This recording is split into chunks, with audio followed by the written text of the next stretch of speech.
안녕하세요. 강인선입니다.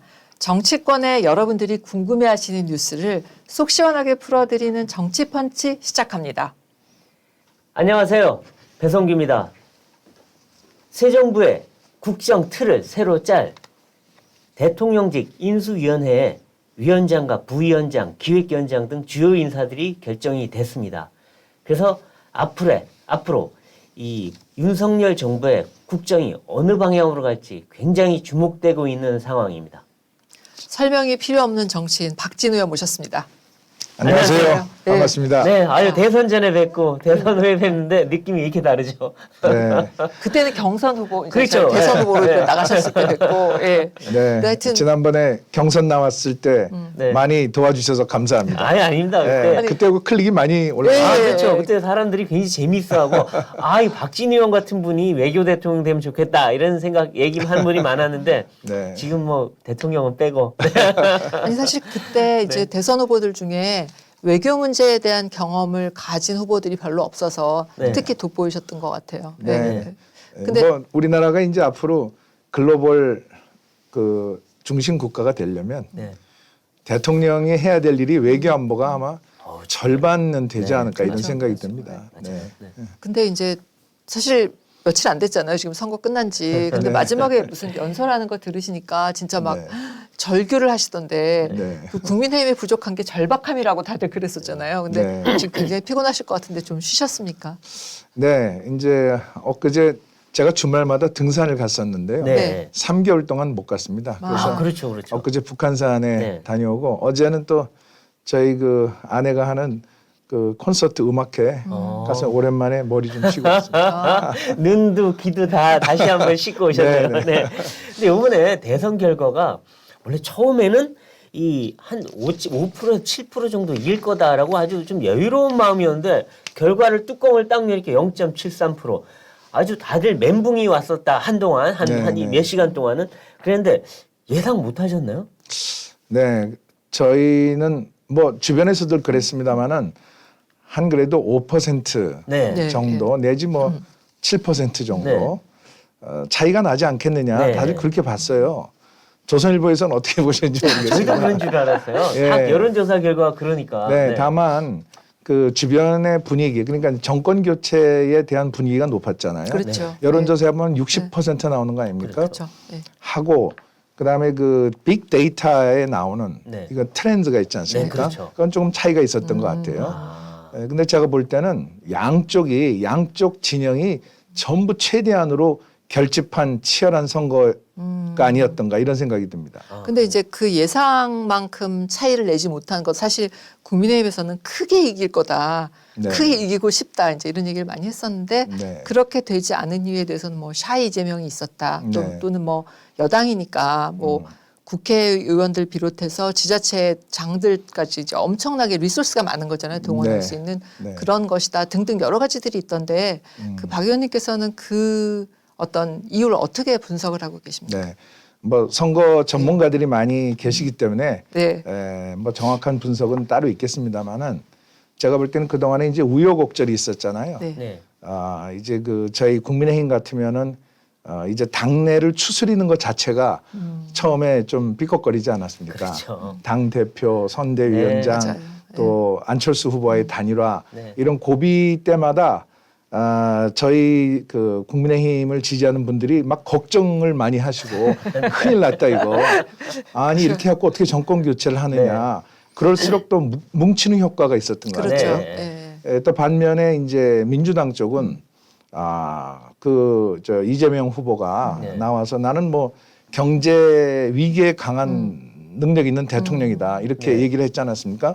사실 지금 뭐 경제가 지금 제일 그렇죠. 어려운 지금 네. 상황이기 때문에 또 거기는 거기대로 해서 또 뭉치고 그러다 보니까 거의 나올 표들은 양쪽에서 다 나오지 않았겠는가. 네, 네, 마지막에 얼마나 끌어낼 수 있는 그런 그 절박한 상황이었는가 그게 이제 결정적으로 좌우를 한 것 같습니다. 네. 최종 결정을. 네. 네. 근데 저희가 생각한 것보다는 진짜 너무 초박빙이라 네. 밤에 잠을 다들 못 잤습니다. 그렇죠. 더군다나 또 하나의 여론조사는 마이너스로 나왔기 그러니까, 때문에 맞아요. 네. 처음에. 그걸 합치면 거의 같았었잖아요. 네. 네, 그래서 예. 근데 어쨌든 정말 종이 한 장 차이, 한 톨의 차이로 이겼는데 네. 이것 때문에 그 당초에는 넉넉하게 이기면 국민의힘이 뭔가 국정 동력을 갖고 세게 뭔가 혁신 개혁 과제 추진할 수 있다 생각했는데 지금은 야 이러면은 잘못하면 오만하게 비칠 수도 있고 아니면 역풍이 불 수도 있다. 그래서 일방적인 국정 운영보다는 협치로 가야 되는 거 아니야 네. 야당하고 이런 얘기를 하는데 국정 운영 앞으로 방향 어떻게 잡아야 된다고 네. 보십니까? 지금 저 윤석열 당선인하고 그다음에 안철수 대표가 통합을 내세우지 않았습니까? 네. 네. 그리고 미래로 가겠다. 통합을 위해서는 역시 상생과 협치를 해야 되겠죠. 네.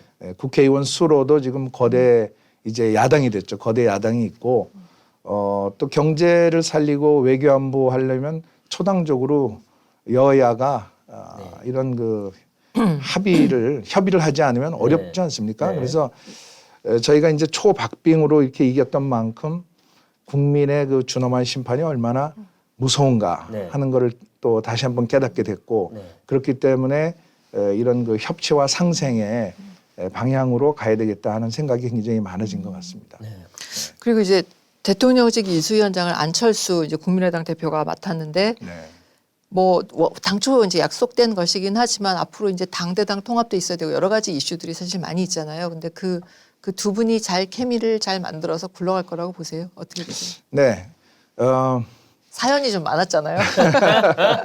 사연이 많았죠. 예. 네. 뭐 저희 입장에서는 단일화가 조금 일찍 됐었으면 하는 아쉬움도 그렇죠. 네. 있습니다. 네. 그러나 최종적으로 그 두 분이 만나서 의기를 투합하고 대한민국을 살리기 위해서 우리가 힘을 합치자 이렇게 됐기 때문에 윤석열 당선인은 아시다시피 검찰 출신으로 네. 정의와 공정, 네. 상식이 통하는 사회 이걸 쭉 이야기해왔고 안철수 후보는 이제 대한민국이 경제, 과학, 기술 강국으로 가야 된다. 그렇죠. 그리고 또 의료인 출신으로서 코로나 시대에 네. 국민의 생명과 안전을 보호하는 것이 제일 네. 국가의 큰 책무 아니겠습니까?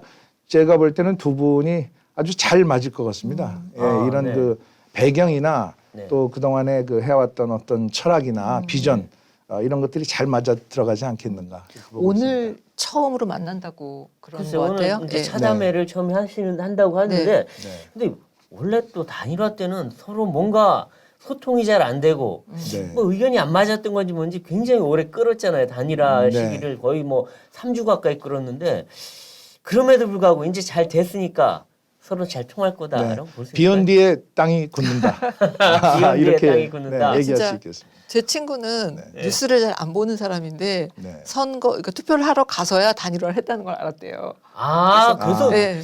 그래서 무효표가 많았나요? 그런 사람들이 네. 있었던 것 같아요. 네. 실제로. 이번에 네. 무효표가 좀 상대적으로 30만 많았죠. 표. 네. 네. 그것도 아마 한 요인이 되지 않았나 이렇게 글쎄 생각합니다. 말이에요. 네. 네.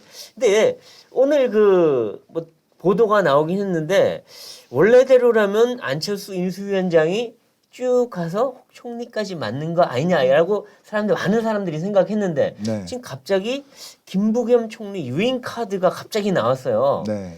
물론 좋은 아이디어 같기도 하고 또 안철수 대표 입장에서 보면 이건 또 뭐 어떤 또 잘못한 이거 약속 위반 아니야 이렇게 생각할 네. 수도 있을 텐데 네. 어떻게 생각하십니까 그 네. 카드에 대해서? 그 조선일보에서 취재해서 쓰신 거 아니에요? 네. 그 제가 볼 때는 뭐 하나의 아이디어는 될 수 있다. 네, 네. 네, 네. 이제 이런 그 총리 인준을 둘러싸고 네. 여야 간의 갈등이 표출될 수도 있고, 있겠죠. 그리고 지금 뭐 이 경제와 코로나 때문에 네. 국민들이 많이 어려워하니까 네. 일단 그 현역 총리를 계속 가는 방법도 있을 수 있겠다 이런 생각이 들지만 네. 또 새 술은 새 부대에 담아야 되고 네. 네. 새로 출발하는 정부에서 또 새로운 인물이 나오는 것이 네. 이런 그 국민들한테 네. 줄 수 있는 또 하나의 임팩트가 될 수 있기 때문에 네. 제가 볼 때는 뭐 진지하게 검토되고 있는 것 같지는 않습니다. 아 그래요? 네. 근데 김부겸 이 총리랑 사실 윤석열 당선자랑 이 사실은 친분 관계도 있고 대학도 같이 다녔고 해서 네. 잘 아는 사이라 그러더라고요. 그래서 신뢰 관계도 있고. 그래서 혹시나 김부겸 총리가 오케이 내가 처음에 한 6개월 해드리겠다라고 네. 하면 성사가 되는 거 아닌가 이런 생각도 들고요. 네. 어떻게 보십니까? 김부겸 네. 총리는 받아들일 수 저도 있을까? 아니 김부겸 총리는 저도 16대, 17대, 18대 그렇죠. 그 의정 활동을 같이 했습니다. 아, 그러니까요. 그러셨구나. 네, 개인적으로는 뭐 여야를 넘어서 그리고 같은 원래 당에도 한나라당이 있었어요. 맞아요. 같은 당에 저랑 같이. 계셨어요. 예. 그래서 뭐 참 편하게 지내는 사이죠. 네, 그렇죠. 예. 저희도 아주 편안하게 봅니다. 그 예, 합리적인 분이고요. 네. 근데 왜 오바마 대통령 때 네. 그러니까 로버트 게이츠 전 그 국방장관이 사실 부시 정부의 국방장관이었는데 네.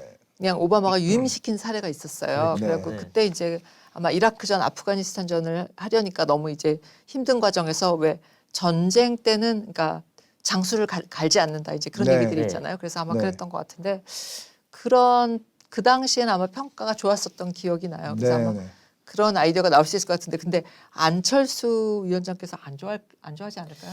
이런 저희도 그런 게 좀 걱정되는데 네. 또 어떤 분은 그래요. 안철수 지금 위원장이 꼭 총리만 할 게 아니라 과학, 기술, 교육 분야 전체를 통괄하는 그런 역할도 할 수 있지 않냐 이런 얘기를 네. 하는 분도 있긴 있어요. 네. 뭐 이제 정부를 구성하는 데는 뭐 정답이 있겠습니까? 그렇죠. 예, 여러 네. 가지 방안이 있을 수 있겠죠. 예, 그래서 결국은 이제 당선인이 네. 여러 가지를 종합적으로 판단해서 이제 결정을 할 사안이라고 생각을 합니다. 네. 네. 그리고 이제 이번 이 국민의힘 대선 캠프에서 글로벌 비전위원장을 맡으셨어요. 근데 네. 사람들은 글로벌 비전위원장이 뭐지? 라고 할 수도 있는데 네. 사실 외교안 부분의 역할을 많이 하셨는데 주로 어떤 활동을 하셨습니까? 이 네. 캠프 과정에서는. 예, 이름을 이제 글로벌 비전 위원회 이러니까 좀 생소하기도 했죠. 그렇죠. 예. 왜 이렇게 영어가 많이 들어가냐. 근데 네. 이제 제 생각은 네. 이제 우리 외교안보 정책본부가 있고 네. 또 우리 당의 외교안보 특별위원회가 있습니다. 네. 제가 이제 위원장을 맡고 있고요. 한데 과거에는 우리가 이제 이런 어떤 그 4강 외교의 틀 속에 갇혀 있었습니다. 네. 네. 그리고 가장 중요한 게 북한의 핵 문제. 그렇죠. 북한 문제를 어떻게 풀 것이냐 하는데 네. 우리 외교의 한 절반의 노력이 전 들어갔다고 봅니다. 그 이상일 것 같습니다. 그냥 네. 저기 보수적으로 얘기해서 절반인데 네. 또 결과도 그렇게 뭐 성공한 건 아니고요. 그렇죠. 네. 그래서 맨날 도돌이표예요. 물론 뭐 북한의 비핵화, 남북 관계의 정상화 이거 대단히 중요하지만 이제는 한국이 세계 10위의 경제권을 가진 국가에 걸맞는 글로벌 외교 네트워크가 있어야 될 거 아닙니까? 아, 네. 거기에 유럽도 있고 지금 저 인도 태평양 시대가 네. 열리고 있고 그렇죠. 거기에 네. 쿼드도 네. 있고 아, 네. 그리고 우리나라가 지금 750만 재외 동포가 있지 않습니까? 맞아요. 예. 그렇죠. 그래서 이게 참 그 한 나라로 보면은 우리 국력의 잠재력이 대단히 큰데 네. 그 잠재력을 제가 볼 때는 뭐 반도 발휘하지 못했기 너무 한반도랑 때문에. 우물 속에서만 이렇게 바라보고 네. 있었다는 거죠. 그래서 그 당선인이 지난번에 후보 시절에 네. 그 발표한 글로벌 중추국가 세계 자유와 평화와 번영에 기여하는 글로벌 중추국가가 되겠다. 네. 이것을 실제로 실현하기 위해서는 우리의 외교 지평을 넓힐 필요가 있다. 그래서 네. 글로벌 비전이 필요하다. 이런 네. 생각을 하게 된 거죠. 시선을 이제 확대하자는 말씀이신 거죠. 네. 그러니까 이제 한반도와 4강을 그렇죠. 넘어서. 네. 예. 오늘 아침에도 저 반기문 전 유엔 사무총장께서 그렇죠. 예, 말씀하셨죠. 그 말씀하지 않습니까? 네. 조선일보에 네. 네. 지금 세계가 급변하고 있는데 네. 맞아요. 예. 한국이 이런 이 변화의 물결 속에 적극적으로 능동적으로 참여해야 되지 않겠는가? 저는 뭐 100% 네, 동감합니다. 네, 네. 네. 근데 이제 인수위가 이제 막 구성되고 있는 과정인데 네. 혹시 참여하시게 되시는 그거는 건가요? 제가 결정하는 건 아니고 이번에 보니까 네. 이제 이거 당선인 생각은 실무형으로 네. 구성을 하자 전문가들이. 네, 네. 저 이제 현역 정치인들은 또 당에 있으면서 네. 저희들이 이제 새로운 정부와 또 국회와의 그 협치 상생 관계 이런 네. 것들을 또 많이 지원을 해야 되기 때문에 네. 저희들도 할 일이 있을 것 아, 같습니다. 그렇죠. 그렇죠. 네. 그래서 이제 아마도 뭐 또 4선, 5선 이런 중진 의원들이 아우 거기에 뭐 그냥 간사 이렇게 가긴 좀 뭐하고 네. 근데 인수에 직접 들어가진 않지만 그래도 그동안에 캠프에서 뭐 외교위원장도 맡아오시고 했는데 이 정부 출범 때 이 뭔가 입각을 해서 뭔가 역할을 하는 이런 가능성은 있지 않을까 하는 생각은 드는데 어떻게 생각하십니까? 네, 그것도 뭐 전적으로 당선인의 물론 그렇지만 판단입니다. 네. 아까 말씀드린 대로 그 이제 지금 경제 안보의 시대가 열리지 않았습니까? 네. 우리가 그동안에 경제는 경제, 안보는 안보 네. 이렇게 구분을 해서 생각을 많이 했고 뭐 그 안미 경중이란 말도 네. 네. 나왔는데 이제는 안보와 경제가 하나가 돼서 그렇죠. 그걸 분리할 수가 없는 상태가 됐습니다. 네. 그래서 우리의 어떤 그 정부 조직이라든지 네. 또는 우리 그 외교의 전략이라든지 또는 그 네트워킹의 어떤 방법이라든지 이런 게 다 바뀌어야 될 것 네. 같아요. 네. 네, 그런 의미에서 신정부가 그 이런 그 내각을 꾸며서 이런 글로벌 전략을 앞으로 적극적으로 추진해야 될 필요가 있다 이렇게 생각이 되고 네. 또 외교 기능과 통상 기능도 유기적으로 연계되어 있어야 이런 경제 안보에 효과적으로 대응할 수 있겠다 이런 생각이 듭니다. 그렇군요. 근데 그동안에는 왜 외교부에서 통상기능을 빼서 산업부에다 줬잖아요. 그렇죠. 계속 근데 그게 빼는, 지금 네. 계속 왔다 갔다 해요. 그러니까 네. 해 일로 가야 되냐 아니냐. 이래갖고 정부 내에서도 말들이 많더라고요. 네, 그 뭐 예를 들면 요소수 지난번에 대란이 있지 않았습니까? 네. 그건 이제 상당히 중요한 핵심 물자죠 우리한테는. 그러니까 이것을 어떻게 우리가 확보를 하고 또 이런 이 외교를 통해서 경제 안보 문제를 해결할 것인가. 네. 이걸 하려면 제가 볼 때는 원탑 컨트롤이 되지 않으면 정부 내에서 네. 그걸 조정하다가 보면 시간 다 가버리고요. 네. 서로 이게 책임이 이게 부분적으로 분할이 돼 있다 보니까 지체가 되고 이런 면이 있습니다.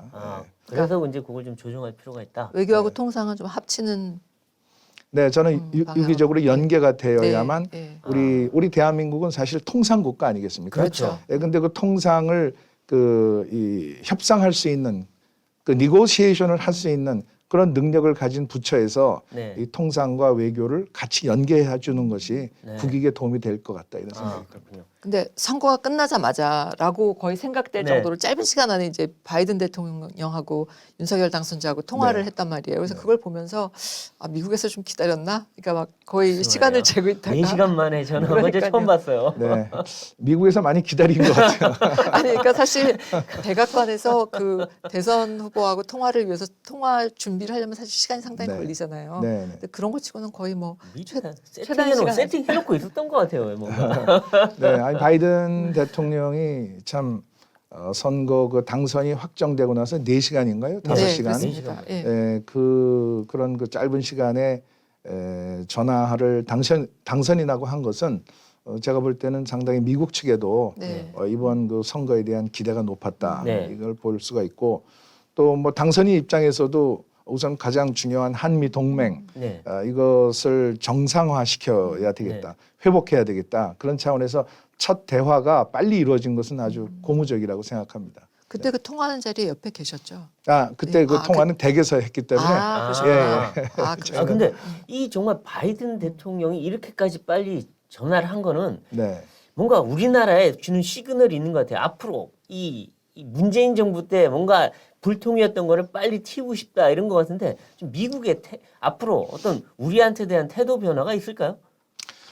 우선 그 한국이 가지고 있는 어떤 전략적 그 가치라고 그럴까요? 네. 지금 대단히 높아졌죠. 네. 특히 그 미중 패권 경쟁 네. 시대에 돌입했기 때문에 우리 한국이 어떤 결정을 내리고 어떤 정책을 추진하느냐, 네. 미국의 국익에도 상당히 중요하지 않겠습니까? 네, 네. 네. 그리고 지금 뭐 반도체, 배터리, 또 바이오, 또 그다음에 기후 변화, 뭐 우주 항공까지 한국과 미국 간의 지금 그 첨단 기술 협력 분야가 네. 대단히 넓어지고 있습니다. 네, 네. 네. 그래서 지난번에 그 한미 정상회담 할 때 네. 그 공동 성명서 나온 거 보셨잖아요. 정리가 네. 잘 돼 있었죠. 이제까지 나온 것 중에 제일 두껍고 그러니까. 네. 제일 자세하고 제일 광범위하고요. 네. 그렇죠. 저는 그 아주 잘된 그 정상회담이라고 봅니다. 그 그렇죠. 문안으로 볼 때 이제는 이걸 어떻게 현실화하느냐 그렇죠. 네. 이게 이제 중요하기 때문에 윤석열 정부에 대해서 기대가 큰 것 같아요.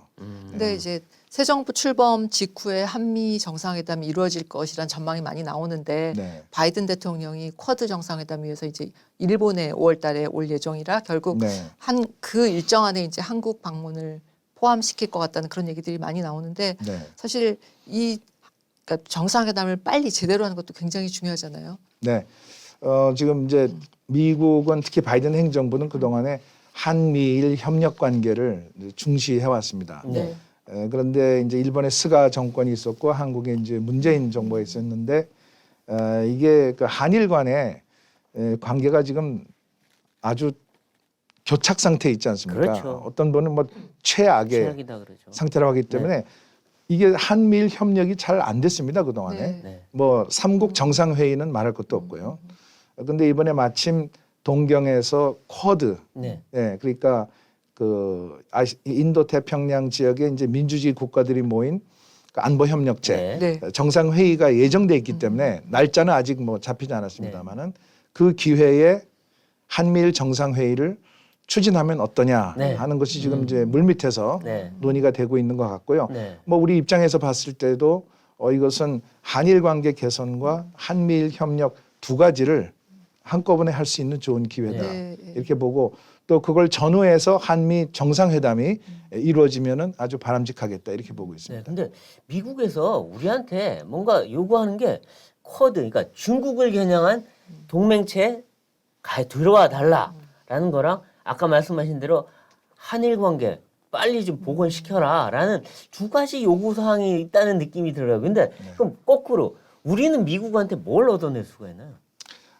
미국하고 가장 중요한 것은 역시 우리 안보. 지금 현재 북한이 저렇게 미사일을 펑펑 쏘고 있고 네. 핵을 개발하고 네, 있고 또 우크라이나 사태로 인해서 우리 동북아시아와 한반도에 미치는 안보적인 부정적인 영향이 있지 않겠습니까? 그래서 그런 그동안에 또 한미 연합훈련도 축소 내지는 중단돼 있었고 네. 뭐 전자권 전환 문제로 인해서 또 한미 간에 여러 가지 또 신경전이 있었고 네. 하기 때문에 이런 것들을 우리의 국익에 맞춰서 한반도 안보를 지킬 수 있는 강력한 소위 그 한미 동맹의 확장 억제 체제에 대한 보장을 네. 우리가 받아야 되지 않겠습니까? 미국으로부터. 네. 그 그게 제일 보장은 중요한 어떤 거죠. 내용인가요? 뭐 일부에서는 뭐 핵 공유 얘기도 나오고 했는데 네. 그것까지는 아닌 것 같기도 하고. 네, 지금 현재 있는 그 핵 우산, 네. 네, 이것을 아주 확실하게 한반도 유사시에 네. 미국이 이런 그 핵 우산으로 한국을 방어할 수 있는 그런 의지와 또 구체적인 계획을 가지고 있다. 이것을 우리가 이제 확인하고 그것을 이제 선언하는 거죠. 네. 그다음에 두 번째는 역시 기술입니다. 첨단 기술. 네. 지금 저 경제안보 시대에 우리 대한민국에 가야 될 길은 수출 강국, 기술 강국, 문화 강국인데요. 네. 세계에서 원천 기술을 제일 많이 가지고 있는 나라가 어디겠습니까? 미국 아닙니까? 예, 예. 그리고 우리 동맹국이고 네. 또 한미 자유무역 협정이 있고 네. 그 자유무역 협정을 기반으로 해서 그 인력과 자본과 기술과 정보가 교류되기 때문에 네. 한국은 미국과 이런 첨단 기술 동맹으로 갈 수 있는 아주 아이디얼한 위치에 있다. 네. 아이디얼한 파트너다. 네, 네. 네, 그걸 이번에 아주 다시 한번 확실하게 이걸 전 세계에 알릴 필요가 있다 이렇게 생각합니다. 그런데 사실 지금 상황에서 가장 걱정되는 건 사실 이제 북한인데 북한이 분명히 윤석열 정부 출범 초기에 아마 그 윤 정부의 어떤 태세, 그러니까 대비 태세 또는 한미 동맹을 테스트하기 위해서 무엇인가 어떤 도발을 할 가능성이 있다. 네. 이런 이제 예측들이 그 전문가들 사이에서 많이 나오고 있는데 네. 어떻게 전망을 하시고 또 어떻게 대응을 해야 된다고 보세요? 네, 지금 북한이 아주 이례적으로 네. 금년 들어서 지금 9번인가요? 그렇습니다. 뭐 예. 단거리, 중거리, 또 뭐 극초음속 네. 미사일, 뭐 다양하게 순항 쓰고 있어요. 미사일, 네. 아주 그냥 종합 백화점처럼 그러니까요. 네. 예. 이제는 미사일을 쏘고. ICBM을 쏘기 위한 준비 미사일을 2번 쐈는데 네. 이제 다음번은 괴물 ICBM이다. 뭐 네, 이런 네. 얘기를 하죠. 이번엔 뭐 ICBM급이라고 네. 보고 있는데 4월 그 15일에 있는 그 태양절이죠. 네. 뭐 저 김일성 주석 110주년. 네. 그때 이제 ICBM을 발사하지 않겠는가 네. 이런 이제 관측들이 나오고 네, 있기 네, 때문에 네. 이것은 한반도뿐만 아니라 동북아시아 세계 평화에 아주 큰 위협이 되고 있는 거거든요. 그렇죠. 이것을 같이 우리가 그 판단해서 대응할 수 있는 강력한 안보 네트워크를 우리가 다져야 되겠다. 네. 그리고 이제 새 정부가 출범하기 때문에 북한이 또 이런 새 정부에 대해서 나름대로 의지나 또 우리의 대응을 파악하기 위해서 도발할 가능성도 배제할 수 없습니다. 그러니까요. 네, 그래서 거기에 대해서 우리가 만반의 준비를 하고 있어야죠. 네, 네, 또 예. 특히 가장 중요한 게 한미 연합 방위 능력 아니겠습니까? 네. 예. 그래서 뭐 우리 당선인이 지금 여기 와 있는 그 주한 미군 사령관, 지금은 아마 미국에 가 있는 걸로 알고 있습니다만은 한번 만나서 네. 우리 그 한반도 방위 태세와 또 안보 상황에 대해서 좀 깊숙한 이야기를 나눌 필요가 있다 이렇게 보여집니다. 근데 북한이 핵 시설을 재가동하고 ICBM을 쏘고 하면 핵 미사일 모라토리엄을 완전히 파기하는 건데 네. 이렇게 하면 미국이 어떻게 할지 떠나서 우리는 무슨 방법이 있습니까? 대응에. 우리는 뭐 너무 없는 것 같아요. 우리 혼자서 그거를 하기에는 우리가 뭐 네. 나름대로 참 아쉽지만 역부족이고 네, 네. 국제사회 유엔과 또 동맹과 네. 우방국과 북한에 대해서 제재를 통해서 이러한 도발을 중단하도록 네. 압박을 하고 네. 또 한편으로는 북한이 만약에 검증 가능하고 완전한 비핵화에 적극적으로 나서면 우리가 얼마든지 경제 지원하고 남북 협력하고 평화 협정을 준비할 수 있다. 이런 메시지를 보내야 되겠죠. 네. 그 메시지는 후보 시절에 네. 사실 발표를 한 것입니다. 그런데 실제로 이제 정부를 맡게 됐기 때문에 네. 네, 그러한 공약에 따라서 이제 한미 간에 아주 돈독한 물샐 틈 없는 그러한 그 방어 태세를 우리가 이제 만들어야 되겠습니다. 아 근데 제재를 한다고 해도 중국이 참여를 안 하고 하면. 러시아도 네. 저런 상황인데 제재가 먹힐까? 네, 싶어요. 이제 중국의 역할이 중요하죠. 그래서 네. 중국과 고위급 대화가 필요한 것 같습니다. 네. 전략적으로 이 북한을 어떻게 설득을 해서 북한이 비핵화로 움직일 수 있도록 하느냐 하는 것은 우리 외교의 능력이기 때문에 네. 앞으로 중국과의 외교도 상당히 아주 깊숙하게 저희들이 그 추진을 해야 될 것 같습니다. 아니, 물론 이제 시진핑 주석이 축하 인사 전 그건 뭐 전달은 해왔지만 사실은 우리 정부가 시진핑 주석 중국에 방중했다가 문 대통령이 혼밥하고 오시고 시진핑 주석 한 번도 온 적도 없고 그렇죠. 지금 뭐 네. 중국 관계도 그렇게 좋지가 않은 것 같아요. 특히나 윤석열 정부는 약간 반중 또는 중국과 거리두기 아니냐 이렇게 저쪽에 의심하고 있단 말이에요. 네. 이럴 때 중국하고 대화 라인은 어떻게 트실 겁니까? 중국과는 뭐 양자 간의 전략적 대화 아까 말씀드린 대로 고위급의 이 소통이 중요하고요. 한미일이 협력이 잘 되면 네. 중국이 오히려 우리의 입장을 존중하고 또 귀를 기울일 것이다 이렇게 생각을 합니다. 네. 그동안에 한미 관계가 삐걱거리고 일본하고 척을 지고 있었기 때문에 중국 입장에서는 한국의 전략적 가치가 그렇게 높지 않습니다. 아 네, 오히려 네, 기술도 중국이 거의 다 따라왔고 네. 네. 아하. 그렇기 때문에 오히려 그것을 탈피할 수 있는 방법이 바로 한미일 협력 강화다 이렇게 보는 거죠. 그래서 이쪽을 강화시키면 오히려 중국이 끌려 들어온다. 네, 우리를 오히려 존중하고 우리를 함부로 대할 수 없을 거다 이렇게 보는 거죠. 그렇군요. 네. 어. 이거 지금- 전략을 다 얘기해 버려서 이거 어떻게 해야 합니까? 아니 그런데 사실 그 이제 그 윤석열 당선자가 이제 유세 과정에서 굉장히 단호한 북한 문제에 대해서 단호한 입장 뭐 네. 여러 가지 이렇게 보였기 때문에 사실 네. 그런 부분이 좀 걱정되는 부분이 있기는 있어요. 만약에 네. 그 북한 쪽에서 굉장히 강한 어떤 네. 공세로 나올 경우에 네. 이거를 네. 어떻게 이게 그렇죠. 충돌이 될 것인가 하는 약간 뭐 우리가 북한을 도발할 일은 없을 거고요. 그렇죠. 윤석열 당선인은 전쟁을 막자는 겁니다. 그렇죠. 네, 예. 우리가 그냥 보통 얘기하는 평화 대 전쟁 이런 흑백 논리가 아니고 네. 전쟁을 억제하는 것이 바로 힘이 있는 평화다. 그렇죠. 이렇게 생각을 하고 있기 때문에 예. 우리 국민들께서도 그 메시지를 잘 이해해 주셨으면 합니다. 이쪽 이제 그동안에 선거를 치르면서 보면은 이제 민주당 후보는 이거 무슨 사드를 추가 배치하면은 뭐 남북한 간에 전쟁하자는 거냐 네. 이렇게 좀 선동적인 이야기를 많이 나왔는데 그렇죠. 이제는 그렇죠. 그런 차원이 아니고 정치 논리가 아니라 네. 정말 우리의 냉철한 안보 차원에서 네. 우리가 뚫린 방공망을 막기 위해서 또 북한의 핵 미사일을 위협을 벗어나기 위해서는 이러한 그 방공망의 확충이 필요하고 네. 또 북한이 만약에 도발했을 때는 우리가 거기에 대해서 그런 그 대한민국의 생명과 안전을 보호할 수 있는 대응 조치를 취해야 되겠다.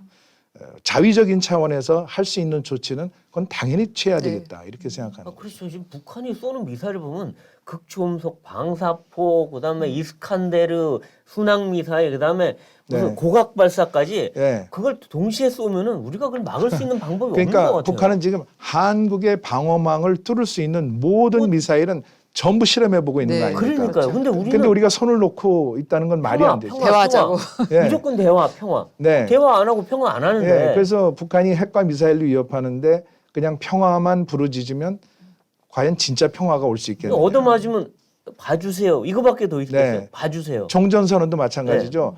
북한이 저렇게 칼을 갈고 있는데 종전하자고 얘기하면 과연 종전이 제대로 되겠느냐. 총전하고 나면 미군 가 이렇게 네. 할 거 아니에요. 저쪽은 당연히 네, 네. 유엔사 해체해. 네. 예. 그래서 이제 좀 그 균형 있는 그런 남북 관계와 대북 정책이 나와야 되고 네. 그러기 위해서는 역시 가장 우리가 가까운 그 한미 동맹 간에 아까 네. 말씀드린 대로 정말 철통 같은 물샐 틈 없는 네. 그런 공조 체제가 다져져야 되고 그러는 과정에서 한일 관계가 개선이 돼서 네. 예, 맞습니다. 한미일 간의 이런 정책 공조가 이루어져야만 제대로 된 효과적인 대북 정책이 가능하다 이렇게 네. 보고 있습니다. 근데 저도 최근에 일본의 그쪽 분들을 만나봤더니 막 박수를 치더라고요. 이 대선 결과에 대해서 한일 관계가 드디어 개선될 뭔가 계기가 네. 생겼다라고 하는데 기대는 기대인데 근데 실제 개선을 하려면 이 그 구체적인 조치가 굉장히 쉽지가 않아 보여요. 징용 문제, 위안부 문제 네. 다 이 정부에서 그 막아놓고 또 해놨기 때문에 또 법원이 또 이게 징용에 관련한 그 일본 기업들 재산 몰수 문제 이런 것들이 굉장히 어려운데 어떻게 풀어야 됩니까? 네, 뭐 현안 문제들이 물론 있죠. 지금 말씀하신 여러 가지 그 껄끄러운 문제들이 있는데 이제 과거사는 제가 볼 때는 그 지난번 그 오부치 김대중 오부치 선언에 있지 않습니까? 통절한 반성과 사과 네. 그리고 미래지향적인 파트너십. 네. 저는 그게 우리가 나가야 될 네. 방향이라고 생각합니다. 과거사 문제는 일본이 계속해서 진지한 반성을 하도록 우리가 촉구를 하고 네. 지금 말씀하신 현안 문제 이런 문제들은 하나하나 그 이 실마리 해결의 실마리를 찾아가면 어려울 것도 없다고 생각을 합니다. 그리고 일본도 지금 이런 상태, 이런 교착 상태가 더 이상 지속돼서는 안 되겠다 이런 생각을 하고 네. 있고요. 네. 우리도 뭐 마찬가지이기 때문에 뭐 하여간 이런 시일 내에 한국과 일본 간에 이런 그 전문가들이 또 정치인들이 만나서 이런 해결의 물꼬를 트는 노력이 필요하다 이렇게 좀 생각합니다. 구체적으로 하나만 더 여쭤보면 저쪽의 얘기가 이거예요. 자 위안부 합의 복원하자. 그 다음에 또 하나는 그 기업의 일본 기업에 대한 징용 배상금 네. 그거 몰수하지 말고 네. 우리 정부에서 뭔가 조치를 해달라. 그러니까 네. 뭔가 대신 배상 뭐 이런 거 같은데 네. 가능합니까? 뭐 불가능한 게 있겠습니까? 그 일본 지금 그 기시다 총리 자체가 그 위안부 합의 때 맞아요. 외교부 당하세요. 장관을 했기 때문에 네. 그 내용을 너무나 잘 알고 네. 있고요. 또 일본은 그걸 그 양국 간의 약속이라고 생각을 네. 했었고 그것이 다시 이렇게 무효화 되는 걸 보면서 아주 상당히 큰 우려와 네. 또 이 불신감을 네. 가지게 됐고요. 그 다음에 또 현금화 문제는 뭐 이제 이걸 어느 쪽에서 어떻게 푸느냐 하는 것은 이제 여러 가지 방안이 있을 수 있겠습니다만은 우리 한국의 입장에서도 나름대로 좀 적극적인 네. 기여가 필요한 부분이다 이렇게 보고 있습니다. 그럼 우리 좀 시야를 조금 확대해서 이제 러시아 쪽 가보면 그 러시아의 우크라이나 침공으로 사실 지금 이게 계속 이어지고 있는데 보면 그 우리는 멀리 있으니까 남의 문제라고 생각하지만 사실 남의 문제가 아니라 굉장히 실제로 생활에 영향도 미치고 그게 시사하는 바가 굉장히 커서 우리도 외교와 안보를 다시 생각을 해보게 되는데 네. 어떻게 우리나라가 계속 대응을 해야 된다고 생각하십니까? 우선 이제 우크라이나 사태는 우리 대한민국 입장에서 보면은 지금 정말 남의 일이 아닙니다. 그렇죠. 아 그렇죠. 이런 강대국 사이에 둘러싸여서 그 참 평화로운 나라거든요. 저도 그 국정감사로 그 키이우 그전에 키예프라고 네. 아 가보셨어요? 예, 우크라이나 갔죠. 네. 아니 그렇게 참 부러웠어요. 그 넓은 농토에 그 비옥한 평야에 보리, 옥수수, 밀 네. 세 개의 곡창지대 아닙니까? 네. 네. 그리고 지하에는 뭐 철광석, 뭐 텅스텐, 망간, 네. 우라늄까지 네. 쫙 깔려져 있는 아니, 나라입니다. 러시아가 탐낼만한. 예. 그리고 저 국민들도 아주 참 순박하고요, 네, 친절하고. 그렇죠. 예. 그래서 참 부럽다 이런 네. 생각을 했는데 이번에 이제 우리 국민들도 이 우크라이나 사태를 보면서 이 국방력이 허약하고 외교 동맹이 없으면 네. 한 외롭죠. 나라가 순식간에 네. 정말 침공을 받아서 아수라장이 될 수 있다 하는 거 네. 그거 정말 우리 가슴에 들어 그렇죠. 왔던 것 같습니다. 네. 우리 뭐 6.25 전쟁을 그렇죠. 겪었죠. 실제 겪지는 않았지만 그런 참상을 겪은 나라로서 이게 남의 일이 아닌 거죠. 네. 그 저는 그 우리 대한민국이 우크라이나에 대한 인도적인 지원, 네. 또 그리고 정신적인 지원, 그리고 물질적인 지원 이거 아주 적극적으로 해야 된다고 생각을 합니다. 네. 또 러시아에 대해서는 네. 국제 규범에 따라서 네. 전쟁 범죄라는 것이 있지 않습니까? 네. 그런 행위를 중단하고 네. 우크라이나를 빨리 안정화시키고 정상화시켜서 외교에 의해서 이걸 해결하고 네. 외교에 의해서 그야말로 종전 협상을 해서 네. 이걸 해결해 하라는 거 우리 촉구를 해야 되겠죠. 그렇죠. 우리 대한민국이 그런 목소리를 당연히 내야 한다 이렇게 생각합니다. 그렇죠. 우리 정부가 좀 너무 좀 늦었어요. 한 발짝이 늦었는데 그래도 다행인 건 뒤에 잘 따라가서 지금은 그 파트너십 안에 들어가 있다는 건 다행인 것 같아요. 네, 그 지금 말씀하신 대로 우리 그 대응이 왜 늦었는지에 대해서 한번 우리가 생각해 볼 필요가 네. 있겠다. 러시아에 대한 경제 제재를 할 것이냐 말 것이냐, 네. 어느 정도의 레벨로 할 것이냐. 네. 이것은 범정부적인 어떤 그 논의가 있어야 되는데 네. 아까도 말씀드린 대로 외교부는 그냥 외교만 맡고 있고 산업부는 통상을 맡고 있고 네. 청와대는 국가안보실 말하자면 그런 그 국방안보와 관련된 분야이기 때문에 이것을 하나로 해서 통합해서 이 결정을 빨리 할 수 있는 시스템이 전 안 돼 있다고 봅니다. 아, 네, 그렇군요. 이것을 고치지 않으면 똑같은 일이 계속 일어날 수 있겠다. 아, 그렇죠. 이 차기 정부는 유기적인 그 관계를 확실히 네. 좀 해놔야 되겠군요. 네, 네. 네. 그리고 지금 어쨌든 미국이 이제 5월 달이면 그 일본을 방문해서 쿼드 정상회의를 할 텐데 그때 당연히 아마 우리한테도 러브콜이 오지 않을까 싶어요. 네. 뭐 완전히 쿼드에 들어오라는 건 아니지만 협력을 확대해 나가자 이럴 텐데 물론 쿼드에는 뭐 기후 변화니 기술이 이런 건 충분히 할 수 있는데 안보 분야까지 우리가 이 옵저버로 들어갈 것이냐 네. 그거에 대해서는 어떻게 보십니까? 네. 제가 아까 말씀드린 대로 경제와 안보가 분리가 안 되기 때문에 네. 네. 지금 쿼드에 있는 그 워킹 그룹이 있지 않습니까? 예, 거기에 이제 백신이라든지 네. 기후 변화 대응, 네. 그리고 신흥 기술 네. 이런데 이제 우리가 참여를 확대해 가면서 그렇죠.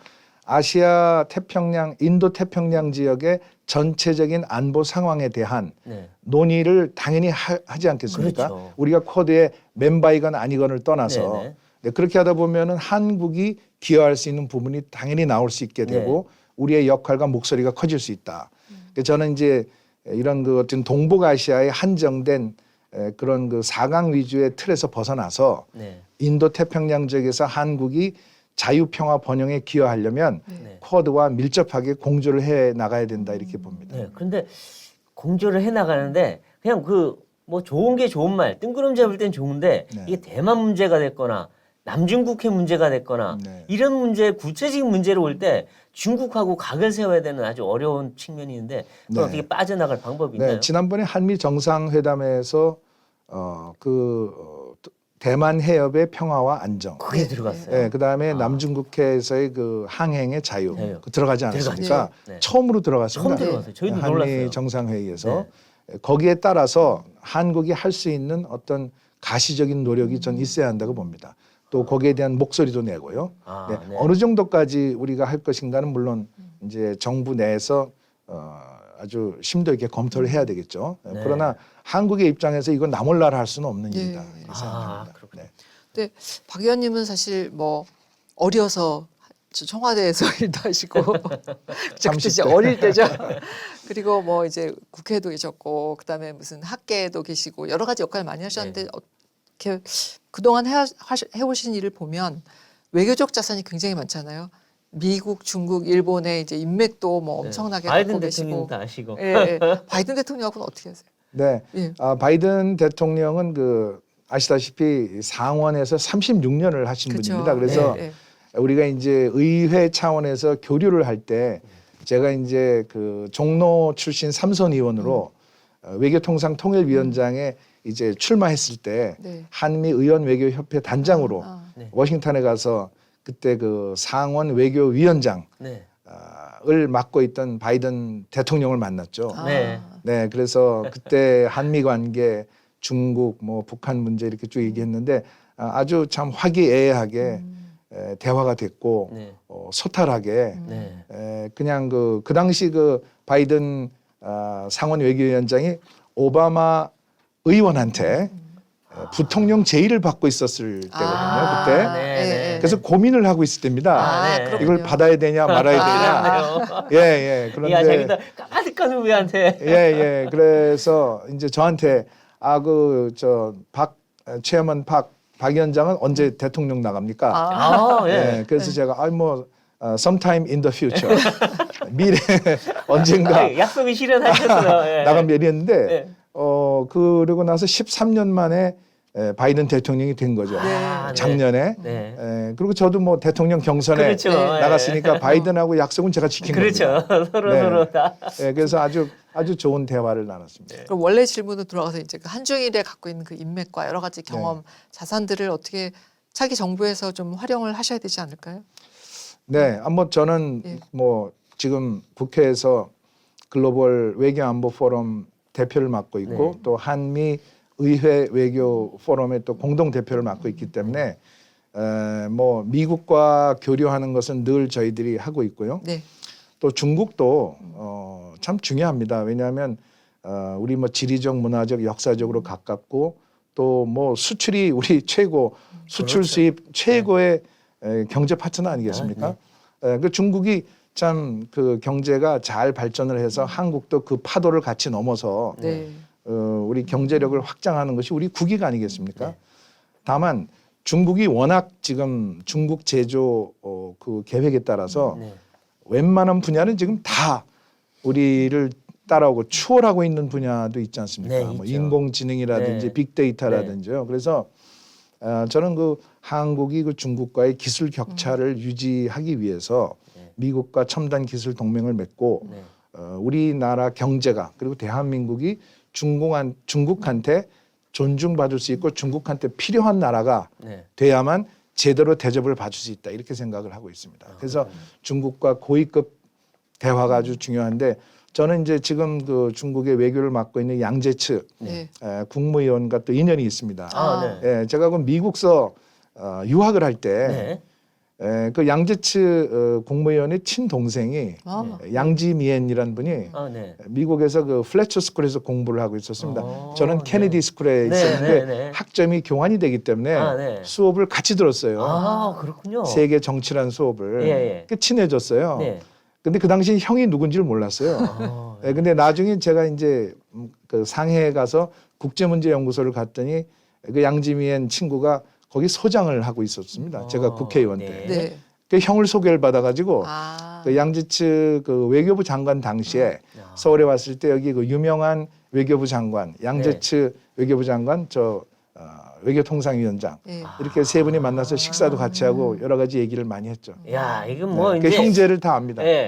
한미중 모두 아울러서 하시면 되겠네요. 일본도 일본은 있어요. 제가 1년 동안 유학을 했습니다.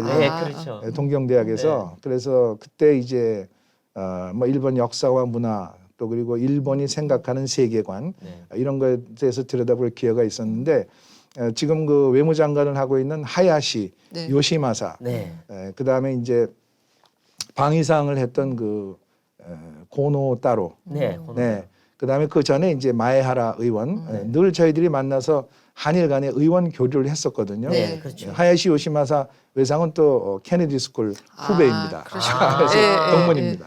아, 이거 학맥, 인맥으로 쫙 연결이 돼 있으시네요. 국제 네트워크가. 이제 우리 정리할까요? 뭐 더 궁금하신 거 다 물어보셨으니까.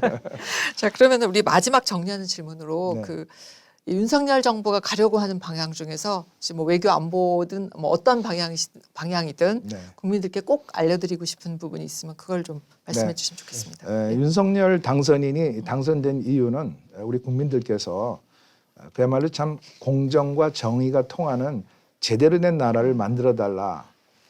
상식이 통하는 나라를 만들어달라. 그런 그 절박한 기대감 때문이라고 생각을 합니다. 그리고 국내적으로는 대한민국이 이제 새롭게 다시 자유민주주의를 지켜나가야 되고요. 또 대외적으로는 너무 지금 세계 정세가 그야말로 참 빛의 속도로 급변하고 있기 때문에 우리가 그냥 한반도나 동북아시아 4강 이 틀에 매달려 있어서는 안 되겠다. 한국의 세계 12경제국에 걸맞는 전방위 외교가 이루어져야 되는데 마침 지금 인도 태평양이라는 새 시대가 열리고 있기 때문에 거기에 걸맞는 대한민국의 역할과 기여가 있어야겠다. 그리고 지금 우크라이나 사태로 인해서 유럽이 초긴장 상태에 있는데 유럽은 아시다시피 역사, 문화, 정치, 경제, 인권 이런 모든 것이 응축돼 있는 것 아닙니까? 앞으로 유럽과의 관계를 저희가 격상을 시켜서 글로벌 사회에서 우뚝 솟은 대한민국 이것을 만드는데 윤석열 정부가 전력을 추구해야 되겠다 이렇게 생각합니다. 사실 그 여러분들도 잘 아시지만 대선 유세 과정에서 외교안보 이슈가 중요해지는 경우는 사실 드문데요. 이제 정부가 출범하는 시점이 되면 외교안보 정책이 제일 가장 중요한 이슈가 되는 경우들이 많습니다. 그래서 오늘 저희가 그 박진 의원 모시고 윤석열 정부의 글로벌 비전에 대해서 한번 깊이 들어봤습니다. 네, 이 조만간 이 출범할 윤석열 정부 아마도 외교안보 과제, 경제 과제 아마 산적해서 쏟아질 겁니다. 하지만 우리 이 오랜 경륜을 갖고 있는 박진 의원 같은 분들이 아마 거기서 큰 역할을 하지 않을까 이런 생각이 듭니다. 정치 펀치는 오늘 여기까지입니다. 저희는 다음 시간에 더 화끈한 펀치로 찾아뵙겠습니다. 고맙습니다. 감사합니다. 네. 오늘 펀치를 많이 날리셨어요. 네.